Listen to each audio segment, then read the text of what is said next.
हाँ जी, तो नमस्कार, स्वागत है आपका फिर से नए सेशन में।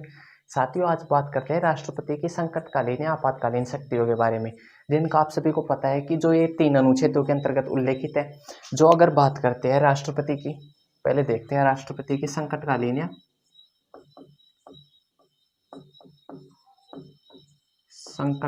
या आपातकालीन शक्तियाँ। साथियों, अगर संकटकालीन या आपातकालीन शक्तियों की बात करते हैं तो अगर हम पहले सब प्रथम आएगा कौन सा? आर्टिकल 352। अगर अनुच्छेद 352 की बात करते हैं साथियों, तो 352 के अंतर्गत अगर 26 जनवरी 1950 को अपना संविधान लागू हुआ था, तब इसके अंतर्गत 3 शब्द उल्लेखित थे। कौन कौन से? एक तो बाह्य आक्रमण। कौन सा था? बाह्य आक्रमण। अगर दूसरी बात करते हैं, दूसरा शब्द था युद्ध। और तीसरी बात करते हैं साथियों, वो था आंतरिक अशांति। आंतरिक अशांति। लेकिन जैसे जैसे समय आगे बढ़ा साथियों, आंतरिक अशांति के आधार पर जब इंदिरा गांधी जी के द्वारा जो आंतरिक अशांति के आधार पर राष्ट्रीय आपातकाल लगाया गया था, तो उसके तुरंत बाद में मोरारजी देसाई सरकार के द्वारा एक संविधान संशोधन अधिनियम, कौन सा? 44वां संविधान संशोधन अधिनियम 1978 में हुआ। उसके तहत आंतरिक अशांति के स्थान पर क्या प्रावधान किया गया? तो साथियों, उसके स्थान पर सशस्त्र विद्रोह है। इसके स्थान पर क्या किया गया? सशस्त्र विद्रोह।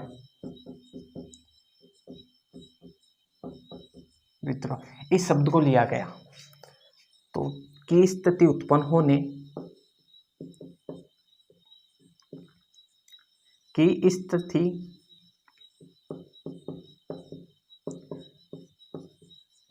उत्पन्न होने या संभावना होने पर भी लगाया जा सकता है। होने पर राष्ट्रीय आपातकाल लगाया जा सकता है। आपातकाल लगाया जा सकता है।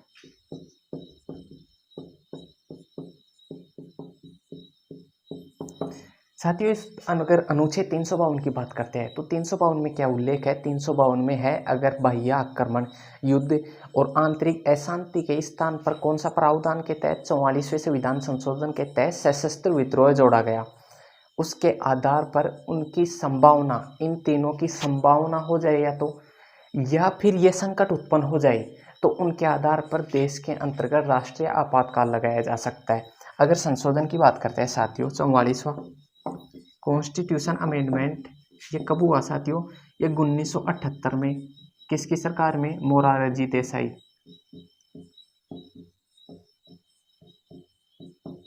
मोरारजी देसाई के द्वारा, जिसके अनुसार क्या प्रावधान किया गया? आंतरिक अशांति के स्थान पर तो क्या शब्द जोड़ा गया? आंतरिक अशांति के स्थान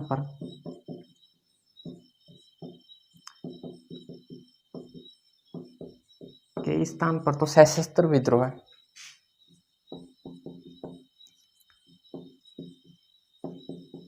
है। और अगर दूसरी बात करते हैं आपातकाल, पहले क्या सिस्टम था साथियों? आपातकाल जब 44वां संविधान संशोधन से पहले मंत्रिमंडल का लिखित परामर्श की जरूरत नहीं थी। सिर्फ प्रधानमंत्री बोल दिया ना कि भाई देश में राष्ट्रीय आपातकाल की जरूरत है, वो लगाया जाए। वो चाहे अपने निजी स्वार्थ के लिए देख ले, जैसे बात करते हैं इंदिरा गांधी सरकार के द्वारा, तो उसी के आधार पर क्या चाहिए? मंत्रिमंडल का लिखित परामर्श। तो उसी अगर मंत्रिमंडल लिखित के अंतर्गत परामर्श देती है ना किसको? राष्ट्रपति जी को, तब भी राष्ट्रीय आपातकाल लगाया जा सकता है। साथियों, बात करते हैं मंत्रिमंडल। अगर पूरे भारतीय संविधान के अंतर्गत देखें तो अनुच्छेद 352 के अंतर्गत ही 44वें संविधान संशोधन के तहत ही मंत्रिमंडल का उल्लेख किया गया है, बल्कि बाकी जो संविधान है उसके अंतर्गत क्या मंत्रिमंडल के स्थान पर मंत्रिपरिषद का ही उल्लेख किया गया है। ये तो बात हो गई मंत्रिमंडल की। साथियों, देखते हैं जब 42वां संविधान संशोधन हुआ था ये कब हुआ? ये 1976 में।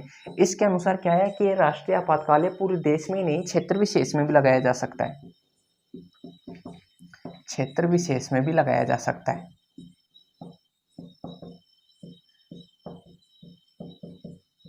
में भी लगाया जा सकता है। साथियों अगर बात करते हैं किसकी? राष्ट्रीय आपातकाल की, तो राष्ट्रीय आपातकाल लगाया जाता है ना, उसके 1 माह के अंतर्गत संसद के दोनों सदनों के सदस्य है ना, उनका बहुमत चाहिए, और जो उपस्थित और मत देने वाले सदस्य हैं उनको 2/3 बहुमत के आधार पर राष्ट्रपति की उद्घोषणा को पारित करना होगा। और साथियों बात करते हैं ये अधिकतम 6 माह की अवधि तक ही लगाया जा सकता है। दूसरी बात करते हैं साथियों कौन सी? राष्ट्रीय आपातकाल के समय अगर लोकसभा भंग कर दी जाती है तो नवगठित लोकसभा उसकी प्रथम बैठक से 30 दिन की अवधि के अंतर्गत इस उद्घोषणा को पारित करना होगा, तब भी साथियों राष्ट्रीय आपातकाल लगा रहेगा। बात करते हैं अगर 6 महीने की अवधि के अंतर्गत राष्ट्रीय आपातकाल को आगे और बढ़ाना है तो फिर भी साथियों संसद के द्वारा दोबारा से उसे पुनः पारित करना होगा। वही प्रावधान क्या? 2/3 सदस्यों के बहुमत के आधार पर, वो भी दोनों सदनों के। फिर ये 6 महीने की अवधि के लिए आगे बढ़ाया जा सकेगा। ये तो साथियों हो गई राष्ट्रीय आपातकाल के बारे में कि ये कब से कब तक। अगर बात करते हैं अपने संविधान के अंतर्गत कि जो राष्ट्रीय आपातकाल है वो कब तक लगाया जा सकता है, तो साथियों इस संदर्भ में संविधान में कोई भी उल्लेख नहीं है कि भाई 1 वर्ष के लिए, 2 वर्ष के लिए, 3 वर्ष के लिए, ऐसा कोई उल्लेख नहीं है अपने संविधान के अंतर्गत। ये तो बात हो गई साथियों किसकी? राष्ट्रीय आपातकाल की। अगर बात करते हैं राष्ट्रीय आपातकाल, एक सेकेंड साथियों,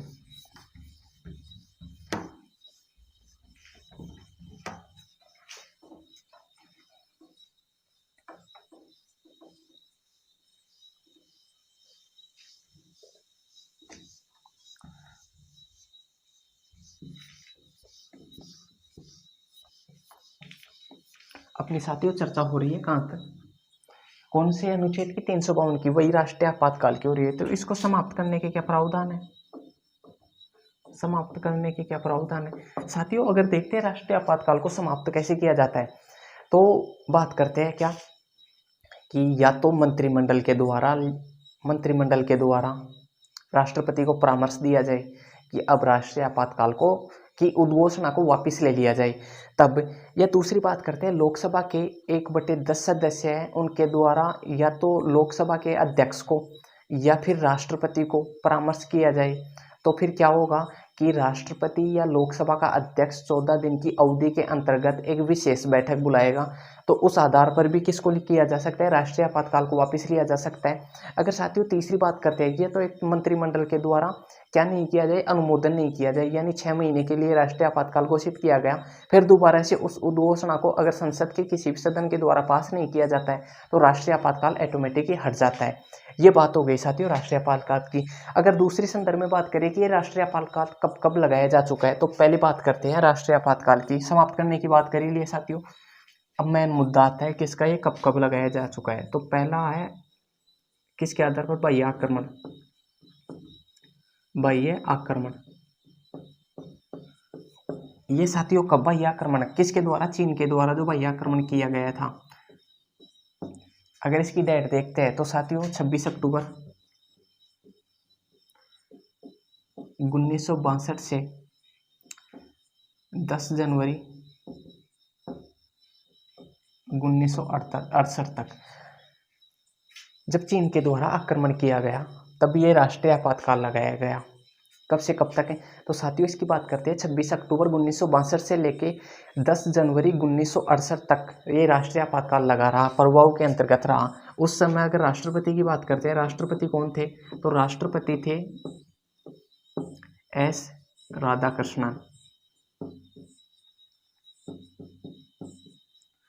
सर्वपल्ली राधाकृष्णन थे राष्ट्रपति। अगर पीएम की बात करते हैं साथियों, प्रधानमंत्री जी कौन थे? तो उस समय पंडित नेहरू जी प्रधानमंत्री थे। अगर साथियों इसकी अवधि के ऊपर एक बार जोर देना, क्या है? 26 अक्टूबर 1962 से 10 जनवरी 1968 तक मुद्दा एक आता है जब 1965 में पाकिस्तान के द्वारा गुजरात वाला हिस्सा है कौन सा, कि ये कच्छ का रण वाला हिस्सा है, उसके ऊपर भी आक्रमण कर दिया गया था। तो फिर इसको, तो साथियों इसकी अवधि 10 जनवरी 1968 तक होने के कारण ये इसका प्रभाव कब तक रहा, 1968 तक इसका प्रभाव रहा। तो उस आधार पर दोबारा से उस राष्ट्रीय आपातकाल को नहीं लगाया गया। ये कब की, 1965 की बात करते हैं साथियों। अगर एक और मुद्दा देखते हैं, कौन सा, दूसरा वाला, जब पाकिस्तान के द्वारा आक्रमण किया गया, तो दूसरा भी कब, भैया आक्रमण, आक्रमण ये साथियों कब लगा, तो इसकी बात करते हैं। तो ये 3 दिसंबर 1971 से 17 मार्च 1977 तक, ये साथियों दूसरा आक्रमण किसके द्वारा, पाकिस्तान के द्वारा किया गया, पाकिस्तान के द्वारा किया गया। इसके समय राष्ट्रपति देखते हैं, तो राष्ट्रपति थे बीबी गिरी। अगर प्रधानमंत्री जी देखते हैं तो कौन थे, इंदिरा गांधी जी। इंदिरा गांधी प्रधानमंत्री थी। ये साथियों बात करते हैं दूसरे उसकी, दूसरे राष्ट्रीय आपातकाल की। अगर तीसरा बात करते हैं तो तीसरे का आधार क्या था, तो तीसरे का था आंतरिक अशांति। आंतरिक अशांति ये साथियों कब से कब तक है, तो इसकी बात करते हैं 25 जून 1975 को क्या की गई साथियों, इसकी उद्घोषणा की गई, घोषणा। लागू की बात करते हैं तो 26 जून 1975 तक क्या किया गया, इसको 1975 को लागू किया गया। ये साथियों कब तक है, तो इसकी बात करते हैं 21 मार्च 1977 तक प्रभाव में रहा, प्रभाव में रहा साथियों। साथियों तीसरे आपातकाल की बात करते हैं, अंत वो क्या था, इसका आधार क्या था, आंतरिक अशांति। आंतरिक अशांति, तो इसके बाद के अंतर्गत ही 44वां संविधान संशोधन किया गया। पहले इसकी कहानी बताता हूँ साथियों क्या है। जब आंतरिक अशांति के आधार पर राष्ट्रीय आपातकाल लगाया गया, तो इसमें क्या प्रावधान था कि इंदिरा गांधी जी के द्वारा राष्ट्रपति को सीधा फोन करके बोला गया कि देश में हालात बिगड़ते जा रहे हैं, राष्ट्रीय आपातकाल की घोषणा करो। तो मध्य रात्रि को घोषणा की गई इसकी। सुबह सुबह 6 बजे इंदिरा गांधी ने मंत्रिमंडल की क्या की, बैठक बुलाई।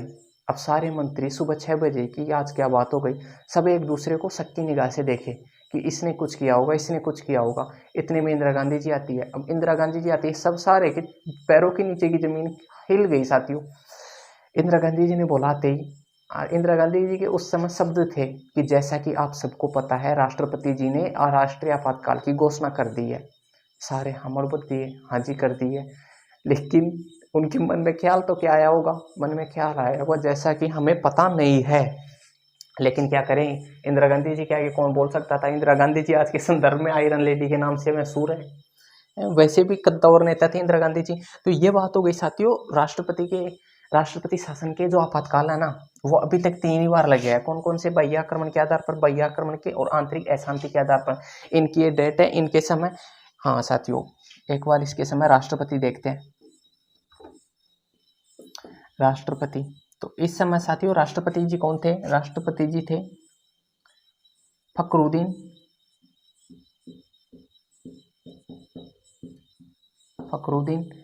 अली अहमद, और प्रधानमंत्री वो इंदिरा गांधी।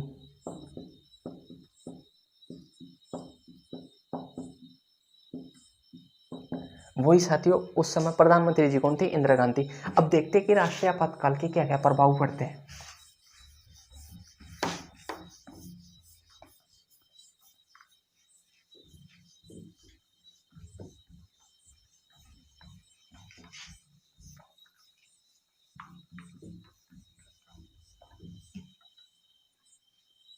राष्ट्रीय आपातकाल के प्रभाव,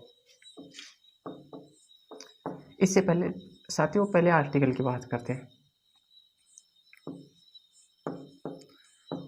कौन सा बात करें, पहले पहले करते हैं 358 की। 358 में साथियों क्या प्रावधान, 358 में प्रावधान है दो स्थितियों में, बाह्य आक्रमण और युद्ध की स्थिति में। पहला तो कौन सा है, बाह्य आक्रमण, आक्रमण, और दूसरा युद्ध। अगर तीसरी बात करते हैं सशस्त्र विद्रोह,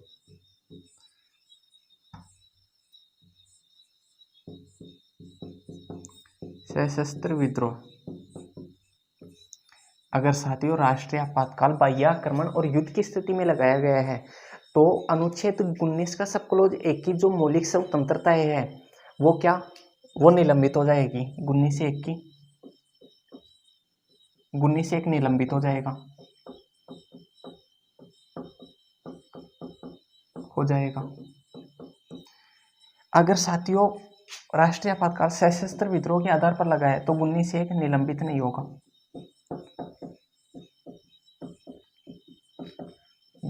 नहीं होगा। ये साथियों अनुच्छेद 358 कहता है। अगर अनुच्छेद 359 की बात करते हैं,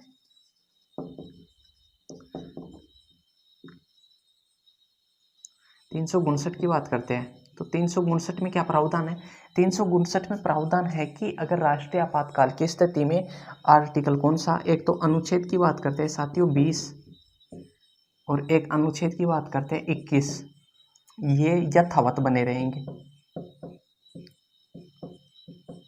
यथावत बने रहेंगे।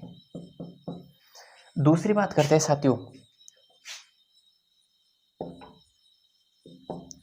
आर्टिकल की बात करते हैं 250। तो साथियों 250 में क्या है कि जो संघ सरकार है यानी संसद को राज्य के विषयों के ऊपर भी कानून बनाने का अधिकार है, संसद को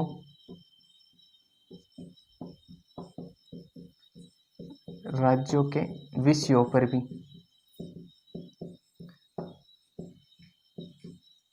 कानून बनाने का अधिकार है, कानून बनाने का अधिकार है। साथियों बात करते हैं अनुच्छेद 250। 250 कहता है कि अगर देश में राष्ट्रीय आपातकाल लगा हुआ है तो जो संघ सरकार यानी केंद्र सरकार जिसके अंतर्गत वो इस कौन सी लोकसभा राज्यसभा, उनको जो राज्य के विषय है ना उन पर भी कानून बनाने का अधिकार है। ये साथियों अनुच्छेद 250 कहता है। इसे मिलता जुलता पढ़ते हैं साथियों तो वो आर्टिकल 353। साथियों अनुच्छेद 353 क्या कहता है, अनुच्छेद 353 में प्रावधान है कि जो केंद्र सरकार का, केंद्र या संघ, केंद्र सरकार का क्षेत्राधिकार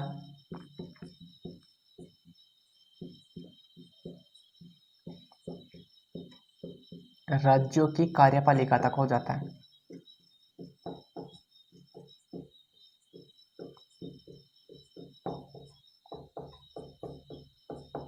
ये साथियों अपनी बात हो गई कौन से 352 अनुच्छेद की, ये टोटल संपूर्ण जानकारी कौन कौन सी हुई। स्टार्ट में अपन ने क्या चर्चा की, स्टार्ट में की कि आंतरिक अशांति, युद्ध और पहली बात करते हैं बाह्य आक्रमण, युद्ध और आंतरिक अशांति। फिर उसको हटाकर क्या किया गया साथियों, सशस्त्र विद्रोह। कौन से अधिनियम के द्वारा, 44वें संविधान संशोधन अधिनियम के द्वारा। 42वें कॉन्स्टिट्यूशन अमेंडमेंट में क्या प्रावधान था कि यह एक क्षेत्र विशेष में भी लगाया जा सकता है। कैसे, जैसे अगर राष्ट्रीय आपातकाल में अगर मान लो राजस्थान की स्थिति खराब है, भाई राजस्थान की स्थिति खराब है किस साइड से, जो ये पाकिस्तान से लग रहा है ना इस क्षेत्र में, तो फिर क्या किया जाएगा, तो भाई इस क्षेत्र में वो लगा दो, राष्ट्रीय आपातकाल लगा दो। पूरे देश में राष्ट्रीय आपातकाल लगाने की जरूरत नहीं होगी। ये कौन सा कॉन्स्टिट्यूशन अमेंडमेंट, 42वें संविधान संशोधन तहत ये प्रावधान है साथियों। फिर दूसरी बात क्या हुई, दूसरी बात हुई इसके प्रभाव क्या क्या पड़ते हैं। तो 358 के तहत तो क्या, बाह्य आक्रमण अगर युद्ध की स्थिति है तो क्या होगा, अनुच्छेद 19 के सब क्लोज 1 की जो मौलिक स्वतंत्रता है वो निलंबित नहीं हो, वो निलंबित हो जाएगी। लेकिन अगर सशस्त्र विद्रोह के आधार पर आपातकाल लगा है तो वो निलंबित नहीं होगी। दूसरी बात करते हैं अनुच्छेद 359 की, तो उसके तहत क्या प्रावधान है, जो अनुच्छेद 20 और 21 के मौलिक अधिकार है वो यथावत बने रहेंगे। तीसरी बात करते हैं 250 के तहत जो संघ सरकार है वो राज्य सूची के विषयों पर भी कानून बना सकती है। इससे मिलता जुलता 353 में क्या है कि जो केंद्र सरकार है, केंद्र सरकार के दो केंद्र सरकार का क्षेत्राधिकार राज्यों की कार्यपालिका तक हो जा सकता है, कार्यपालिका तक हो जाता है। किस प्रकार से साथियों बात करते हैं कार्यपालिका का मतलब, इससे मिलता जुलता ही है, विषयों पर कानून, राज्य विषय को ऊपर कानून बनाने का अधिकार हो जाता है केंद्र सरकार का। तो कार्यपालिका में क्या होता है, राज्यों की कार्यपालिका में भी कानून ही तो बनते हैं, तो वही बात हो गई इसके अंतर्गत। अगर साथियों बात करते हैं, ये अपनी बात हो गई किसकी, अनुच्छेद 352 की। बात करते हैं अनुच्छेद 356 की।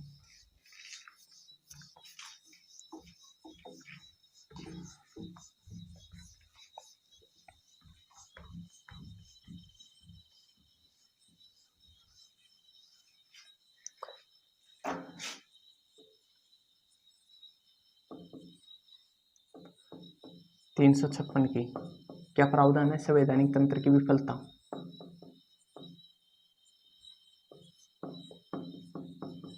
तंत्र की विफलता,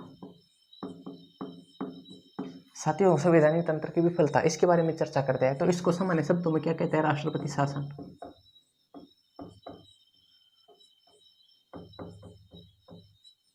राष्ट्रपति शासन। इससे पहले बात करें साथियों, आर्टिकल 355 की। 355 में क्या है कि केंद्र सरकार का राज्यों के प्रति कर्तव्य, केंद्र सरकार का राज्यों के प्रति कर्तव्य, केंद्र सरकार का राज्यों के लिए क्या कर्तव्य होगा। तो पहले बात करते हैं, पहला तो क्या होएगा, बाहरी आक्रमण से बचाएगी,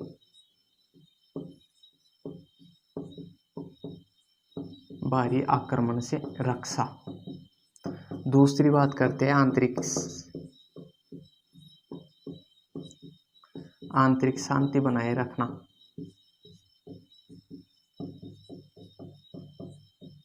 तीसरी बात करते हैं संविधान का पालन, संविधान का पालन सुनिश्चित करवाना।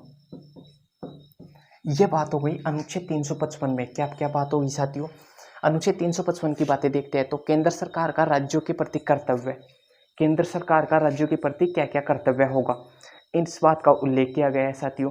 तो उसके अंतर्गत देखते हैं, पहला तो क्या है, बाहरी आक्रमण से रक्षा। अगर साथियों किसी देश के द्वारा अगर आक्रमण कर दिया जाता है, तो उसके संदर्भ में केंद्र का कर्तव्य होगा कि वह बाहरी किसी भी प्रकार के आक्रमण से रक्षा करेगा। अगर दूसरा देखते हैं, दूसरा आंतरिक शांति बनाए रखना, केंद्र सरकार का कर्तव्य होगा साथियों कि राज्य के अंतर्गत आंतरिक शांति बनी रहे। तीसरी बात करते हैं संविधान की पालना सुनिश्चित करवाना। साथियों केंद्र सरकार के द्वारा राज्यों के प्रति, राज्यों के अंतर्गत जिस प्रकार से गवर्नर की नियुक्ति की जाती है, तो गवर्नर जी का कार्य क्या होता है कि भाई राज्य का जो शासन है वो किसके अनुरूप चल रहा है कि नहीं चल रहा, जो राज्यों का शासन है संविधान के अनुरूप चल रहा है नहीं चल रहा, उस बात का उल्लेख कहाँ किया गया है, उस बात की रिपोर्ट किसके द्वारा, राज्यपाल के द्वारा पेश की जाती है। ठीक है साथियों, ये तो बात हो गई अनुच्छेद 355 की। इससे दूसरी बात करते हैं, तो दूसरा है आर्टिकल 365। 365 में क्या है कि केंद्र सरकार के जो भी आदेश है उनका क्या करेगा, अनुसरण करेगा राज्य, केंद्र सरकार के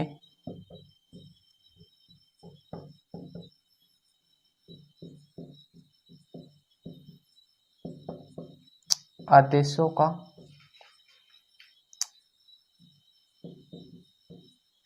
पालन करना। साथियों अनुच्छेद 365 में क्या उल्लेख है, अनुच्छेद 365 में उल्लेख है कि जो केंद्र सरकार के द्वारा आदेश दिए गए हैं उनका पालन करने का कार्य किसका होगा, राज्य का होगा।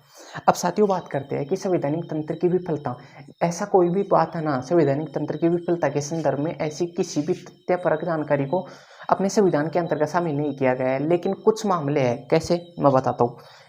ये राष्ट्रीय आपातकाल कौन कौन सी परिस्थितियों में लगाया जा सकता है।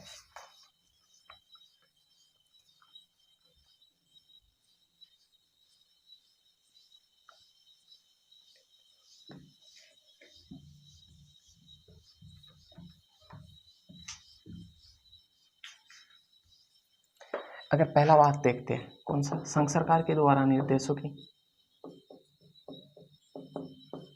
संघ सरकार के द्वारा दिए गए निर्देशों की पालना न करना, निर्देशों की पालना न करना, पालना न करना, यह बात होगी पहली। दूसरी बात करते हैं, राजनीतिक अस्थिरता बनी रहना,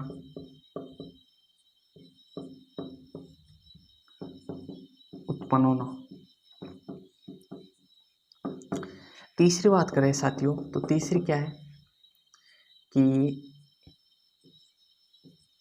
एक दल को स्पष्ट बहुमत न मिलना,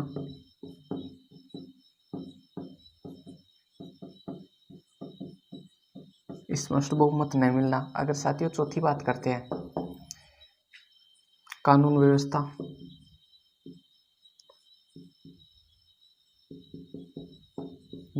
का नियंत्रण न होना,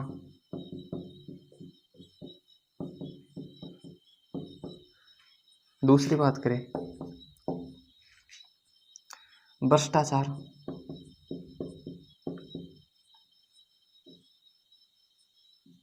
भ्रष्टाचार। चौथी बात करते हैं संविधान की अनुपालना,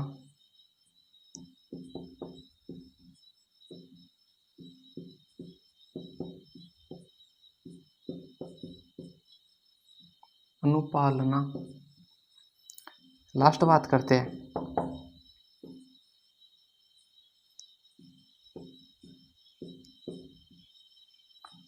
अपराध का नियंत्रण न होना।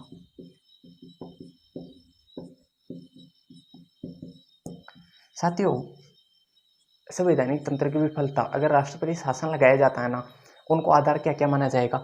पहली बात करते हैं क्या, संघ सरकार के द्वारा दिए गए निर्देशों की पालना न करना, संघ सरकार के निर्देशों की पालना न करना। दूसरी बात करते हैं राजनीतिक अस्थिरता का उत्पन्न होना, राजनीतिक अस्थिरता का उत्पन्न होना साथियों। तीसरी बात करते हैं एक दल को स्पष्ट बहुमत न मिलना। देखिए साथियों मेन मुद्दा तो यही रहता है, अधिकतर देखा जाए ना तो क्या एक दल के, जैसे राजस्थान की बात करें कांग्रेस बीजेपी है, इनमें से किसी भी दल को स्पष्ट बहुमत ना मिलेगा तो ये तीसरे दल को भी शामिल करेंगे। कहने का मतलब गठबंधन के आधार पर जो सरकार निर्मित होती है ना, उसके अंदर का राजनीतिक अस्थिरता तो ऑटोमेटिक उत्पन्न हो जाएगी। तीसरी बात कहते हैं कानून व्यवस्था का नियंत्रण न होना, कानून व्यवस्था अगर नियंत्रित ही नहीं है, चोरी लूटपाट डकैती छेड़खानी अगर यही चल रहे हैं राज्य के अंतर्गत, तो राज्य में सुख शांति पैदा हो सकती है क्या, ये इसका सवाल ही पैदा नहीं होता। दूसरी बात करते हैं भ्रष्टाचार, भ्रष्टाचार के बारे में, अगर भ्रष्टाचार ही होएगा तो वो राज्य वो लोगों का क्या भला करेंगे। अगर साथियों सरकार के अंतर्गत उच्च पदों पर अगर भ्रष्टाचार चले जाते हैं तो फिर था ना राज्य की क्या स्थिति हो जाती है।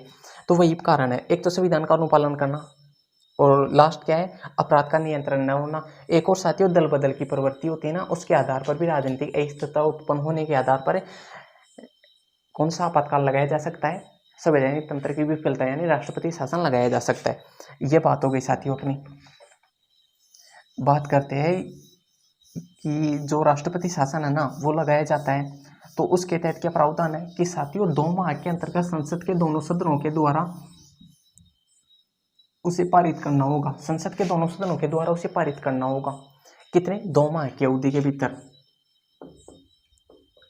2 माह की अवधि के भीतर, 2 माह की अवधि के भीतर संसद के द्वारा इसे पारित करना होगा। ये बात हो गई साथियों। कब तक है साथियों, इसकी भी अवधि कितनी है, 6 माह तक। अगर 6 माह के अंतर्गत अगर स्थिति सामान्य नहीं होती तो फिर क्या प्रावधान है, 6 माह के अलावा फिर दोबारा से अगर करना होगा तो फिर 6 माह लगाया जाएगा। साथियों इसकी अधिकतम अवधि के संबंध में संविधान में प्रावधान है कि यह 2 कंडीशन के आधार पर 3 वर्ष तक लगाया जा सकता है, 2 कारणों के आधार पर 3 वर्ष तक लगाया जा सकता है, 3 वर्ष तक लगाया जा सकता है। दो दो कारण देखते हैं कौन कौन से हैं साथियों। अगर साथियों पहली बात करते हैं तो पहला कारण क्या है, अगर देश के अंतर्गत राष्ट्रीय आपातकाल लगा हुआ है, राष्ट्रीय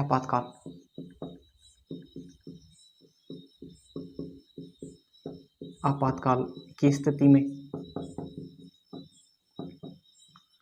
राष्ट्रीय आपातकाल की स्थिति में। दूसरी बात करते हैं साथियों, तो दूसरा है कि निर्वाचन आयोग के द्वारा, निर्वाचन आयोग के द्वारा चुनावों की स्थिति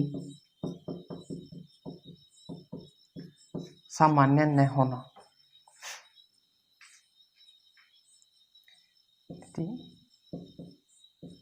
करवाने का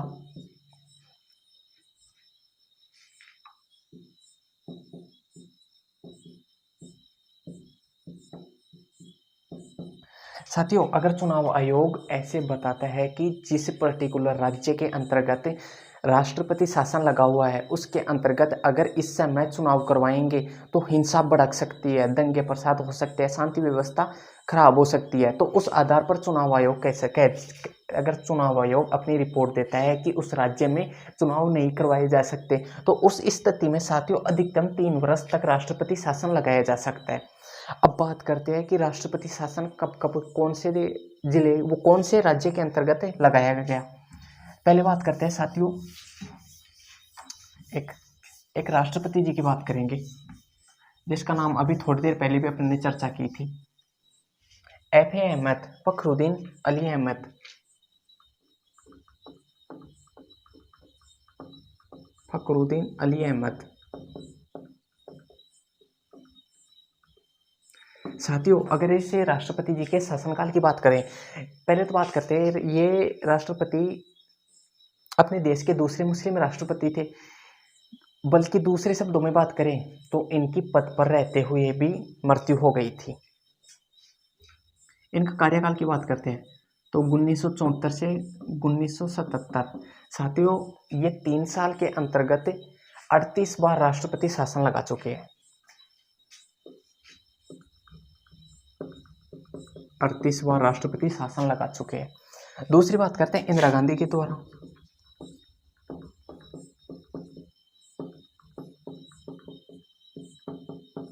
साथियों, जब भारत की प्रधानमंत्री इंदिरा गांधी थी तो उन्होंने 49 मुख्यमंत्री है ना, उनकी नींदें हराम कर दी थी। 49 मुख्यमंत्रियों की नींदें हराम कर रखी थी इंदिरा गांधी जी ने, उनको शाम को नीट पैक लगा के सोना पड़ता था। यह हाल था इंदिरा गांधी सरकार के समय। तो इंदिरा गांधी जी ने 49 बार इस राष्ट्रीय आपातकाल की क्या की। और साथियों, अगर अब तक देखते हैं तो 100 से अधिक ही, यानी 125 से 150 के लगभग है ना राष्ट्रीय आपातकाल लगाया जा चुका है अब तक। 100 से अधिक, 100 से अधिक बार राष्ट्रीय आपातकाल लगाया जा चुका है। साथियों, अगर अपन बात करते हैं, ये तो अपनी राज्य के संदर्भ में चर्चा हो गई। अगर अपन जो संघ शासित प्रदेश है जिनके अंतर्गत विधानसभा मौजूद है उनके अंतर्गत क्या क्या प्रावधान है, साथियों बात करते हैं पुडुचेरी की। तो पुडुचेरी में राष्ट्रीय आपातकाल किस प्रावधान पर? पुडुचेरी में, तो पुडुचेरी संघ शासित प्रदेश अधिनियम, ये कब का है? 1963। अगर पुडुचेरी में राष्ट्रीय आपातकाल लगाना है, राष्ट्रपति शासन लगाना है, तो पुडुचेरी संघ शासित प्रदेश अधिनियम 1963 के प्रावधानों के तहत लगाया जा सकता है। अगर दूसरी बात करते हैं दिल्ली की, तो दिल्ली की बात करते हैं तो अनुच्छेद 239 का AB, 239 का क और ख के आधार पर दिल्ली में लगाया जा सकता है। साथियों, एक क्वेश्चन तो ये देखो पहले तो कि दिल्ली में विधानसभाओं का गठन कब किया गया, तो वो 69वें संविधान संशोधन अधिनियम, ये कब हुआ? 1990 के आधार पर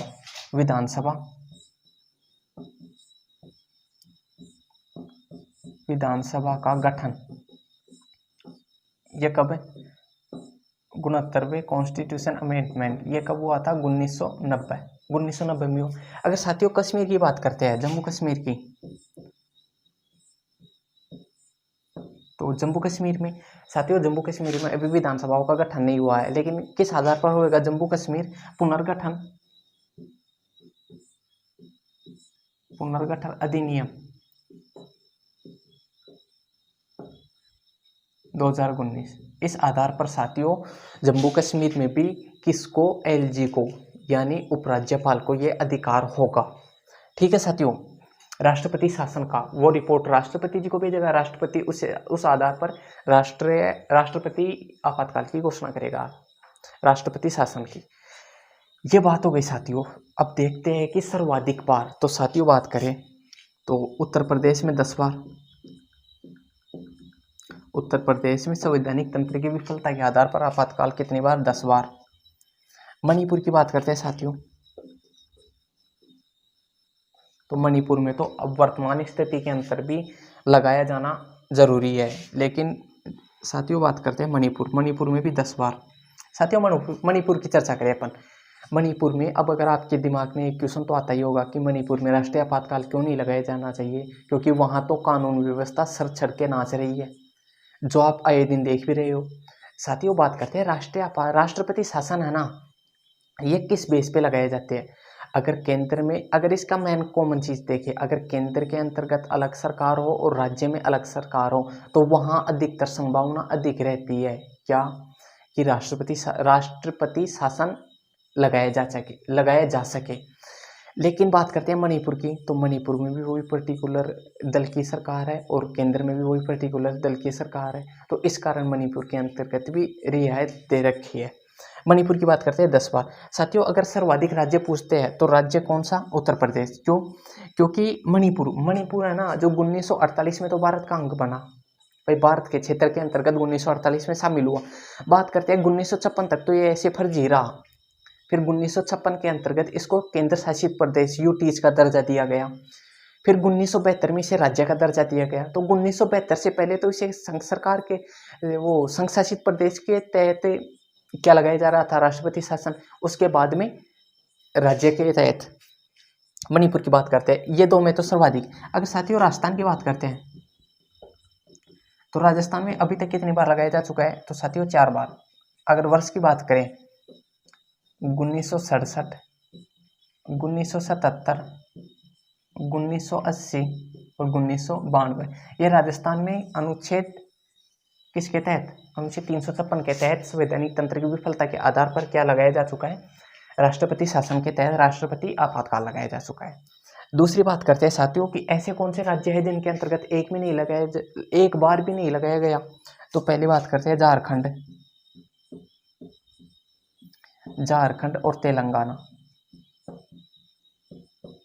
तेलंगाना। साथियों ये 2 राज्य ऐसे हैं जहां राष्ट्रपति शासन एक बार भी नहीं लगाया गया। अब बात करते हैं कि राष्ट्रपति शासन को न्यायालय में चुनौती दी जा सकती है, तो साथियों न्यायालय में चुनौती दी जा सकती है, किसको, राष्ट्रपति शासन को। एक वाद है साथियों, कौन सा, पहले वाद की चर्चा करेंगे।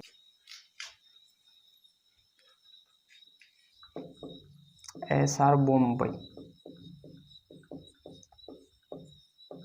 ये कब का है साथियों, 1994 का। इसके तहत क्या प्रावधान है साथियों, इसके तहत जो बहुमत का परीक्षण है ना, भाई बहुमत है या नहीं है, उसका परीक्षण का राजभवन में न करके राज्य विधानसभा के अंतर्गत इसका प्रावधान किया जाएगा, बहुमत का। ये साथियों अपनी बात हो गई। अगर इसके संदर्भ में कुछ तथ्य देखते हैं, किस किस के, एक तो अम्बेडकर जी के, डॉक्टर अम्बेडकर जी ने क्या कहा, मृत पत्र के समान कहा।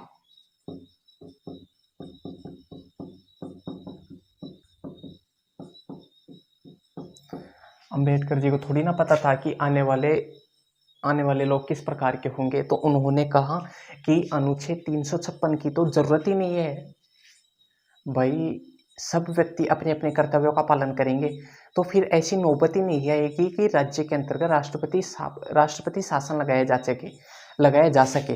लेकिन बात क्या करते हैं आजकल, तो क्या हो रहा है, पूछो मत, क्या क्या राज्यों के अंतर्गत तो क्या क्या हो रहा है।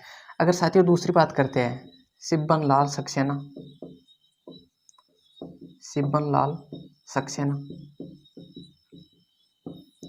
शिवपाल लाल सक्सेना ने क्या कहा? शिवपाल लाल सक्सेना जी ने कहा कि राज्यों की स्वायत्तता का मजाक बनकर रह जाएगा। राज्यों की स्वायत्तता का मजाक बन जाएगा। ये बात सत्य भी है साथियों।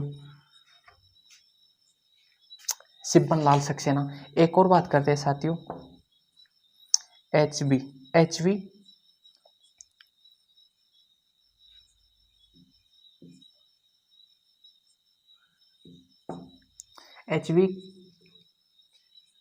कत्थक की बात करते हैं साथियों। इन्होंने क्या कहा? एचवी थुम्बक है साथियों, थुम्बक। इन्होंने क्या कहा? इन्होंने कहा कि जो 356 अनुच्छेद है वो सामान्य खांसी जुकाम के अंतर्गत चीरफाड़ करने जैसा है। खांसी जुकाम में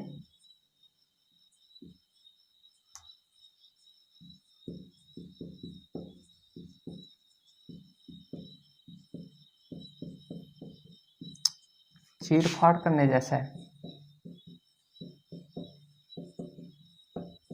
चीरफाड़ करने जैसा है। ये साथियों अपनी चर्चा हो गई अनुच्छेद 356 की। अगर दूसरी बात करते हैं साथियों, अपना लास्ट आता है अनुच्छेद 360।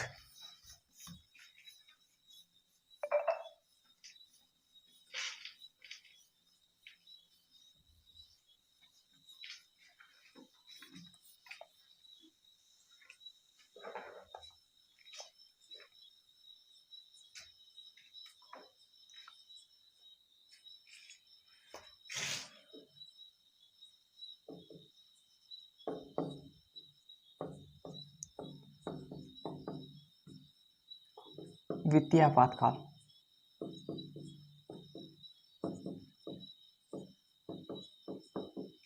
वित्तीय आपातकाल साथियों किस स्थिति में लगाया जा सकता है? दो कारण हो सकते हैं। कौन कौन से? एक तो भारतीय मुद्रा का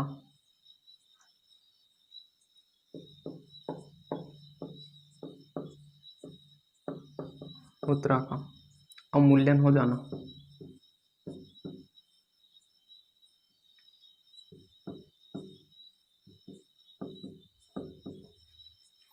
अगर साथियों दूसरी बात करते हैं तो दूसरी चर्चा होगी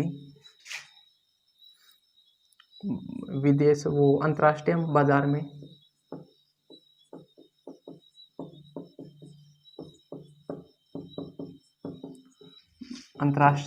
में भारतीय साख का गिर जाना।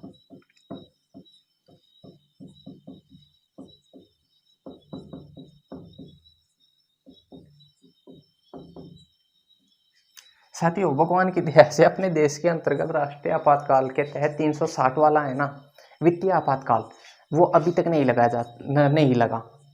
साथियों। एक दौर था, कौन सा? 1991 के समय की बात है। 1991 में जब अपने देश के प्रधानमंत्री कौन थे साथियों? बात करते हैं 1991 में पीवी नरसिंह राव अपने क्या थे? देश के प्रधानमंत्री थे। अगर उस समय वित्त मंत्री की बात करते हैं तो अपने जो पूर्व प्रधानमंत्री डॉक्टर मनमोहन सिंह जी थे वो क्या थे? वित्त मंत्री थे। इस समय साथियों अपने देश की हालत वही जो वर्तमान में पाकिस्तान की हो रही है ना, वैसी हो गई थी। उस समय पाकिस्तान अपने मजे लेता था, अब अपने पाकिस्तान के ले रहे हैं। तो होएगा भाई, आज आप किसी दूसरे के लोगे तो कल वो आपका लेगा। बात वही है। 1991 के समय में भारत की स्थिति बहुत वैश्विक मंदी का दौर था साथियों। उसमें भारत की नहीं सभी देशों की हालत खस्ता हो चुकी थी। फिर क्या हुआ कि प्रधानमंत्री जी किसको? पीवी नरसिम्हा राव है ना, वो भेजते हैं मनमोहन जी को। कहाँ? विश्व बैंक के पास में, और एक IMF अंतर्राष्ट्रीय मुद्रा कोष वहां भेजते हैं। क्या? किस कारण के लिए? कर्जा लेने के लिए साथियों। जब मनमोहन जी कर्जा लेने के लिए जाते हैं तो वहां जाने के बाद में अंतर्राष्ट्रीय बैंक वाले और जो अंतर्राष्ट्रीय मुद्रा कोष और दूसरी बात करते हैं विश्व बैंक वाले मनमोहन जी को देखकर उनकी तरफ गुस्से में देखने लगे। अब मनमोहन जी बेचारे वैसे ही बोलने वाले कम, देखते हो ना 10 साल के अंतर्गत कितने शब्द बोले हैं, बोलते ही कुछ नहीं थे। अब वो देखने लगे। फिर मनमोहन जी भी वहां जाके बैठ गए। अब बैठने के बाद में उन्होंने पूछा, हाँ भाई क्यों आए हो? तो कि साहब कर्जा चाहिए अपने को। कर्जा चाहिए तो कच्चे कर्जा लेने के तुम्हारे लक्षण ही नहीं है कि साहब ये कारण क्या हुआ कि आपके द्वारा आपके लोगों को, जो आपके देशवासी है ना, उनको मुफ्त का बांटने की क्या आदत डाल दी है। उनको खाना फ्री, स्वास्थ्य फ्री, बिजली फ्री। अगर सारे काम ही मुफ्त के दे दोगे तो फिर वो उनको कमाने की जरूरत ही क्या है। सरकार दे रही है ना, वो तो चुन के बेच रहे हैं आपको। मेन कारण तो ये है, अगर वो काम ही नहीं करेंगे तो देश की अर्थव्यवस्था कैसे कैसे संभलेगी। दूसरी बात करते हैं साथियों, दूसरी बात है कि अपने यहाँ था ना, अगर कोई विदेशी उद्योगपति अपना उद्योग लगाना चाहे तो उसके लिए बहुत सी टर्म एंड कंडीशन पार करनी पड़ती थी। तो इस कारण वो बहुत अधिक प्रतिबंध थे। तो उन प्रतिबंधों को देखकर भी अपने देश के अंतर्गत इन्वेस्टमेंट नहीं करते थे विदेशी लोग। दूसरा कारण ये था। तो विश्व बैंक और अंतर्राष्ट्रीय मुद्रा कोष के द्वारा समझाया गया मनमोहन जी को कि आपके द्वारा उदारीकरण, निजीकरण ये किया जाना चाहिए आपके देश में। तो साथियों, उदारीकरण, नीतिकरण, निजीकरण और वैश्वीकरण, इस आधार पर 1991 में अपने देश में आपातकाल लगते लगते बचा था। वो किसकी देन थी साथियों? तो वो बात करते हैं मनमोहन जी। ठीक है साथियों, 1991 का दौर था। साथियों, अगर देखते हैं, अगर वित्तीय आपातकाल लगाया जाएगा तो इसके क्या क्या प्रभाव होंगे। तो साथियों देखते हैं क्या। एक तो उस न्यायालयों के न्यायाधीशों की क्या वेतन एवं भत्तों में कटौती।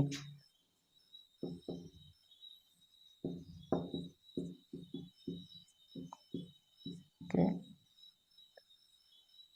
न्यायाधीशों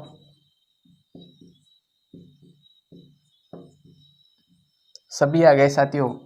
न्यायालय के न्यायाधीशों के वेतन एवं भत्तों में कटौती,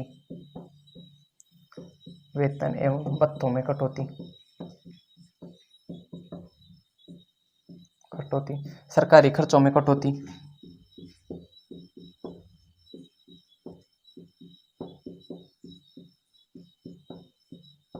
कटौती, बजट में कटौती,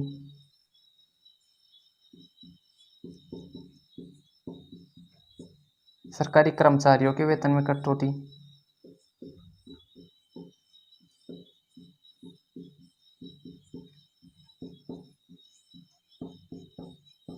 वेतन में कटौती। अगर साथियों एक और बात करते हैं, कौन सी? अगर राज्य सरकार के द्वारा धन विधेयक लाया जाता है ना, वो राष्ट्रपति की अनुमति से लाया जाएगा। राज्य सरकार के द्वारा धन विधेयक, विधेयक किसकी अनुमति से? राष्ट्रपति की अनुमति से, राष्ट्रपति की अनुमति से लाया जाएगा।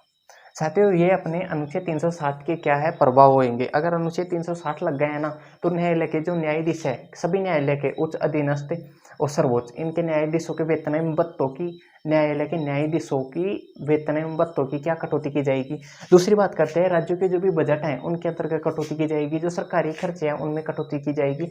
और जो धन विधेयक के पास किया जा रहा है ना, राज्यों के अंतर्गत लाया जाता है, वो किसकी अनुमति? राज्यपाल की अनुमति से पेश किया जाता है। लेकिन अगर वित्तीय आपातकाल की घोषणा की जा चुकी है तो राज्यों में धन विधेयक किसकी अनुमति से पारित किया जाएगा? वो राष्ट्रपति की अनुमति से पारित किया जाएगा। तो साथियों, आज के लिए चर्चा अपनी हो गई राष्ट्रपति की जो संकटकालीन या आपातकालीन शक्तियां थी, उनकी संपूर्ण जानकारी प्राप्त कर चुके हैं साथियों अब तक। तो आज के लिए अब इतना ही। अब राष्ट्रपति की एक क्लास और लगेगी, उनके अंतर्गत जो अब तक के राष्ट्रपति हैं उनके बारे में कुछ डिटेल से चर्चा करेंगे। तो साथियों, आज के लिए इतना ही। तब तक के लिए धन्यवाद। जय हिंद, नमस्कार।